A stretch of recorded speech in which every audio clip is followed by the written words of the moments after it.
Sanctus, Sanctus, Sanctus Dominus Deus Sabaoth.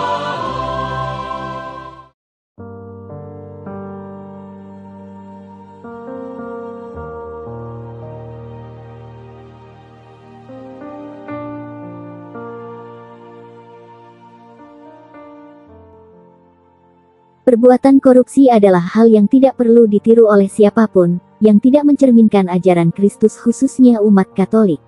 Oleh karena itu, video kali ini kita membahas tentang sosok dua Menteri Jokowi dan yang merupakan seorang Katolik terlibat kasus korupsi, dan penegasan dari Konferensi Wali Gereja Indonesia untuk umat Katolik yang korupsi.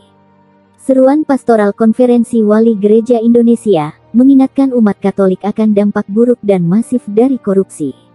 Korupsi adalah kejahatan kemanusiaan yang melekat pada posisi atau jabatan seseorang, baik sosial, politik, dan religius.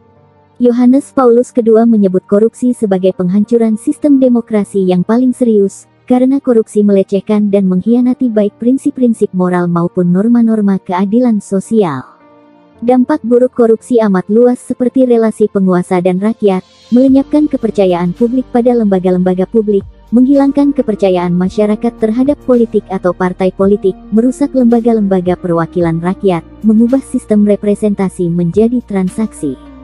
Lewat seruan KWI tahun 2016, diakui secara terbuka bahwa korupsi menggerogoti lembaga suci agama, khususnya gereja.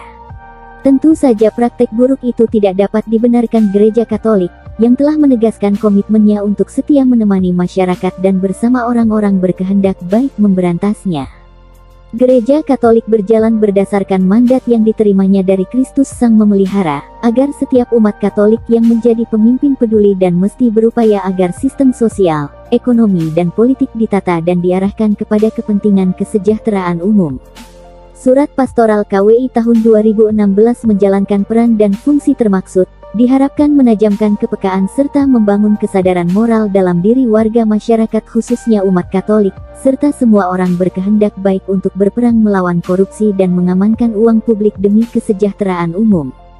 Berikut ini profil dua orang menteri era Presiden Jokowi, yang adalah seorang Katolik yang terlibat kasus korupsi. 1. Juliari Batubara. Mantan Menteri Sosial Juliari Peter Batubara dihukum 12 tahun penjara dan denda Rp500 juta karena terbukti bersalah dalam korupsi bansos COVID-19. Di tengah wabah, bekas politikus PDI Perjuangan itu menerima suap lebih dari Rp32 miliar dari rekanan penyedia bansos di Kemensos. Jatah bansos yang mestinya utuh diterima warga ditilap tiap paketnya. Sedangkan warga yang mati-matian bertahan di tengah wabah, mendapati jatah bansosnya berkurang, kualitas yang sudah buruk kian memburuk, dan terpaksa mengolahnya karena hanya itu yang mereka punya. Skandal korupsi yang terungkap Desember tahun 2020 ini juga menurut ICW mencatatkan sejumlah kejanggalan, mulai dari pengungkapan yang tak menyeluruh hingga penyidik KPK yang mengungkap kasus justru dipersoalkan atas tuduhan pelanggaran etik. 2. Johnny Plate, Menteri Komunikasi dan Informatika. Kejaksaan Agung telah menetapkan Menteri Komunikasi dan Informatika Johnny G. Plate sebagai tersangka kasus korupsi pembangunan menara BTS 4G dan infrastruktur pendukung bakti Kominfo. Johnny saat ini masih berstatus sebagai kader dan sekjen DPP Nasdem. Sebelum menjabat sebagai menteri, Johnny sempat duduk sebagai anggota DPR RI dari Nasdem periode tahun 2014 sampai tahun 2019. Itulah kasus korupsi yang menimpa dua menteri beragama Katolik. Semoga kasus ini menjadi pembelajaran bagi umat Katolik yang saat ini sedang memimpin, agar tetap teguh dengan ajaran Kristus dan jauhkan diri dari perilaku korupsi.